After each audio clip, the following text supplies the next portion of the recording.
Bonjour à tous, infiniment heureux de vous retrouver pour partager notre rendez-vous quotidien, l'étude du Ritat du jour. J'espère que vous allez bien, je vous invite à le partager avec le plus grand nombre, afin que nous soyons encore et toujours plus à étudier le Ritat. Nous sommes le Yom Shlishi, Pa'amim Kitov, mardi de la semaine de la Parashat Toldot, le 27 Rejvan 5786.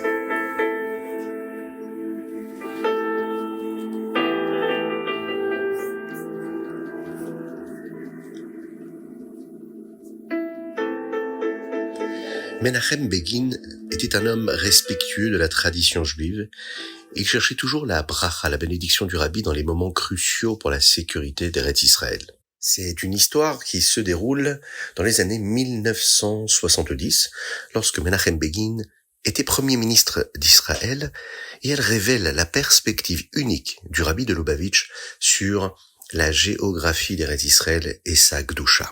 Un jour, le Premier ministre rencontre le Rabbi et lui demande sa bracha pour un projet d'infrastructure majeure dans le Negev, le sud du pays. Rabbi, nous prévoyons de construire une autoroute qui traversera une zone désertique immense. Ce sera un grand pas pour relier les régions isolées vers le centre du pays. Veuillez nous bénir pour ce projet.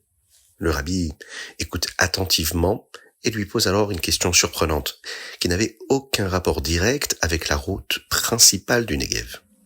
Dites-moi, cher Premier ministre, comment avance le projet du tunnel à Yerushalayim, le tunnel près du mont du Temple?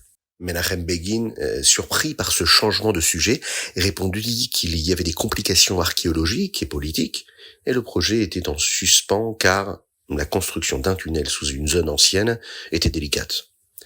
Le Rabbi lui répondit « Continuez-vous à y travailler ?»« Oui, Rabbi, bien sûr, c'est important. » Le Rabbi a alors donné sa bénédiction pour le tunnel, en soulignant que la connexion physique et spirituelle à la zone du temple où le Beth Amikdash se trouve était une priorité absolue pour le Ham Israël, pour le peuple juif. Finalement, Menachem Begin revient à sa demande initiale. Et concernant la route dans le Negev, Rabbi, quelle est votre bracha, votre bénédiction? Là, le Rabbi lui répondit, vous avez ma bénédiction, à condition que la route ne passe jamais à moins de 40 coudées de la frontière internationale. Begin, étonné, demanda, mais Rabbi, si nous nous tenons à 40 coudées de la frontière, cela rend l'autoroute inutilement longue et coûteuse. La frontière est là, mais il n'y a personne de l'autre côté. Le Rabbi lui expliqua le principe de la mezouza et du gvoul. Lorsque l'on place une mezouza sur le chambranle d'une porte, on protège toute la maison. La mezouza n'est pas la maison, mais le pouvoir de la mezouza se diffuse à toute la structure de cette maison. Le gvoul, la frontière, c'est la mezouza de la nation. La bracha, la bénédiction d'Hachem, est la protection spirituelle qui repose sur la sainteté du sol même de la terre d'Israël. Si vous construisez juste à côté de la frontière, eh bien vous dégradez spirituellement le gvoul et vous dégradez cette frontière-là qui, elle, permet à la Gdusha de se poser. Laissez donc un espace vide et sacré de 40 coudées. Cet espace non utilisé garantira la bracha et la sécurité sur la route tout entière.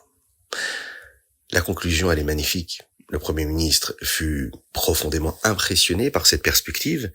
Il ordonna donc aux ingénieurs de modifier les plans afin de garantir une distance de sécurité par rapport à la frontière. Pour le Rabbi, la sécurité nationale ne réside pas uniquement dans l'armement, dans la stratégie, mais dans le respect total de la Gdusha de la terre d'Israël et du Ratson aboré de la volonté divine. Honorer les lois du gvoul de la frontière, c'est la source même dans la bracha. Et c'est également ces limites-là que nous devons mettre dans notre existence pour permettre à la Gdusha, à la sainteté, de se poser, de traverser notre vie, notre existence et notre foyer.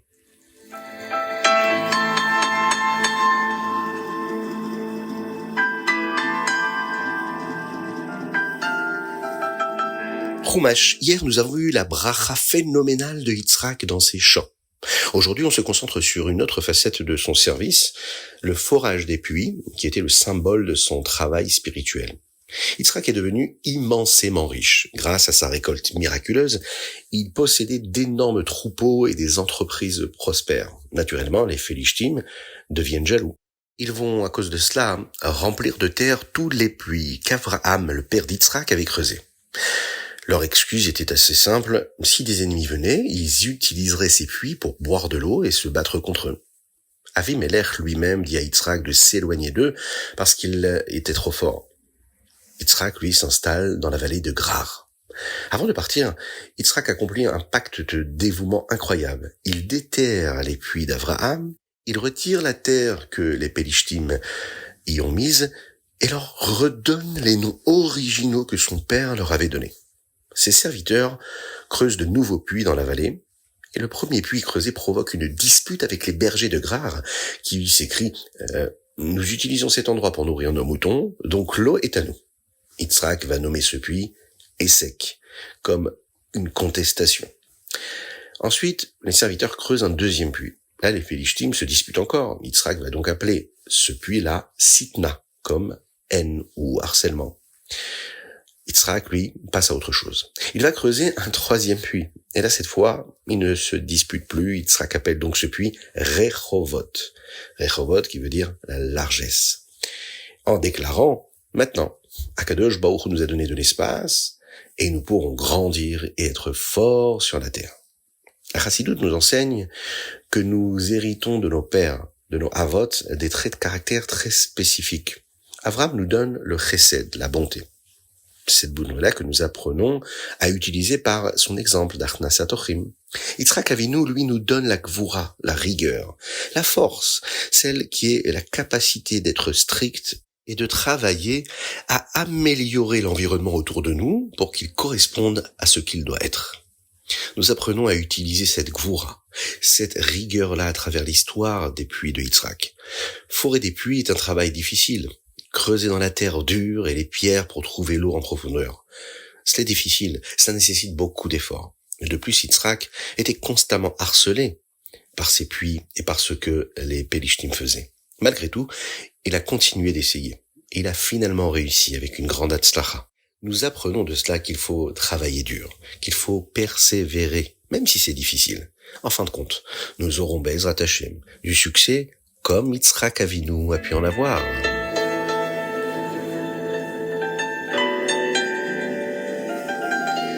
Teilim. Aujourd'hui, nous lisons du Kouf Raf au Kouf Lamed Dalet, du Teilim 120 jusqu'au 134. Nous allons parler justement du travail des mains et de l'esprit de la Torah à travers cet effort-là. Il est dit comme ça dans le Teilim 128. Yegia kapecha kitochel ashrecha vetov lach. Lorsque tu travailleras pour ta nourriture avec la paume de tes mains, il te sera bon et tu seras heureux. Nous voyons qu'il est important de travailler pour subvenir à nos besoins et de ne pas dépendre uniquement de la tzedaka. La Chassidoute insiste sur le choix des mots de David HaMelech. Yegia kapecha. Il faut travailler donc de tes mains. Cela nous enseigne que le travail doit être fait avec les mains pour être exécuté correctement, mais la tête doit être occupée par la Torah autant que possible. Même si nous devons utiliser notre tête pour planifier l'essentiel de la vitalité spirituelle, la chayout de notre esprit, elle doit être connectée au divin. Lorsque notre esprit est constamment lié à Kadosh Baruch Hu, notre travail sera toujours accompli de la manière qu'Akadosh Baruch Hu voudrait qu'il soit, c'est-à-dire dans la Gdusha, dans la sainteté, dans le véritable amour pour Akadosh Baruch Hu.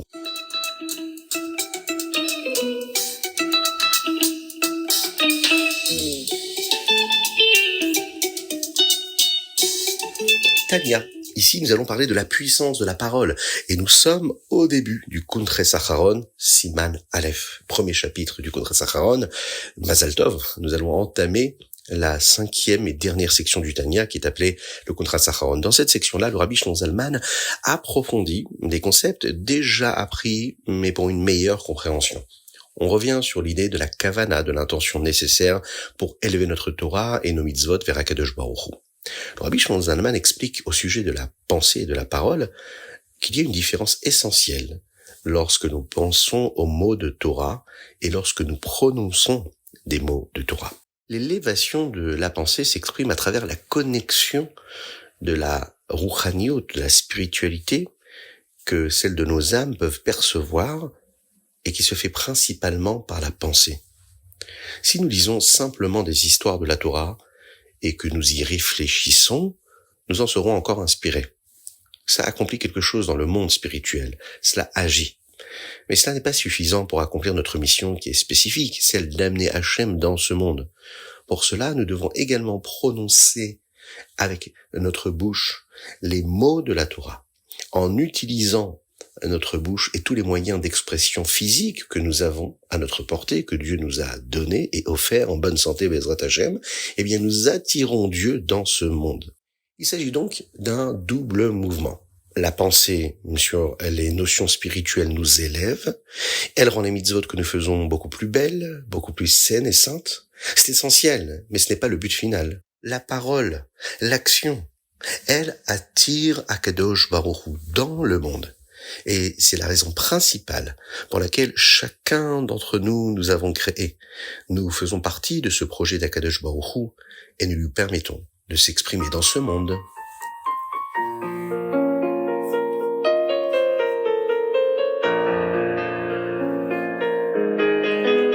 Ayom, Yom 27 Rejvan 5786. Nous avons tous besoin d'amour. Nous avons tous besoin d'être aimés par Akadosh Baruch Hu, en particulier, de le sentir proche de nous. Le Rav Isaac Miller a entendu un merveilleux conseil lorsqu'il est arrivé à Liozna, cette ville-là où vivait le Maguid de Mezrich, ainsi que, un peu plus tard, le Rabbi Shnon Zalman de Liadi. Il a trouvé de nombreux chassidim qui disaient toujours « Si vous aimez un autre juif, Hachem vous aimera. Si vous faites une faveur à un autre juif, Hachem vous fera une faveur. Si vous vous rapprochez d'un autre juif et que lui vous le rapprochez d'Hachem, Hachem vous rapprochera de lui. » En réalité, si vous désirez quelque chose pour vous-même, vous pouvez demander de l'aide aux autres. Mais la meilleure idée, la meilleure façon d'obtenir de l'aide, c'est d'aider quelqu'un d'autre à obtenir cette même chose. Là, Akadosh Baruch Hu regarde ce qui se passe et s'assurera que vous l'obteniez aussi. C'est le pouvoir de la réciprocité spirituelle qui est l'expression de la Ahavat Israël, qui aime le Fils, aime le Père, qui aime le Père, aime le Fils. Akadosh Baruch Hu apportera Be'ezrat Hashem de l'amour, de l'affection, de la réussite et de la joie véritable à tout le Ham Israël partout où il se trouve.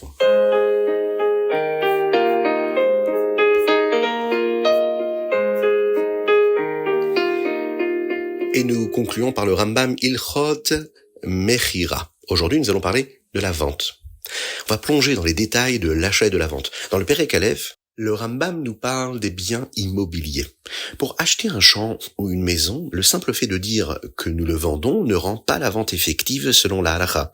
Il y a 3 façons d'officialiser la vente.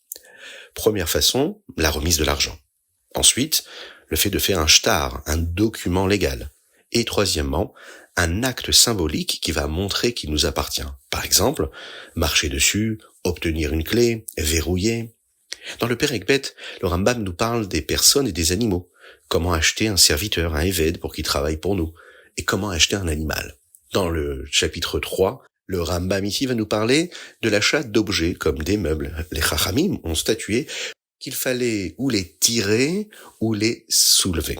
C'est une façon de les acquérir et c'est ce qui nous permet d'acter la vente de ces objets.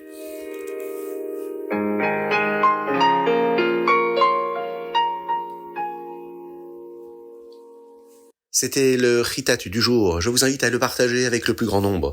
Que Dieu vous bénisse pour cela. Un très très grand chazak à toutes les personnes qui ont pu s'inscrire et s'associer à l'abonnement mensuel qui nous permet d'avoir de la force spirituelle et physique et matérielle pour pouvoir vous proposer le Chitat et le partager avec encore et toujours plus de monde. Qu'Akadosh Baruch Hu fasse que vous soyez bénis à l'infini dans tous les domaines matériels et spirituels, qu'il vous apporte de la joie véritable dans votre existence, et qu'il nous envoie le Mashiach Tzidkenu Bekarov Mamash avec une Refoua Shenema pour Avraham Nissim Ben Sultana ainsi que David Ben Sultana. Envoyez-nous vos dédicaces si vous le souhaitez par WhatsApp au 06 21 37 24 52 ou sur chitat.fr. À très bientôt et que Dieu vous bénisse.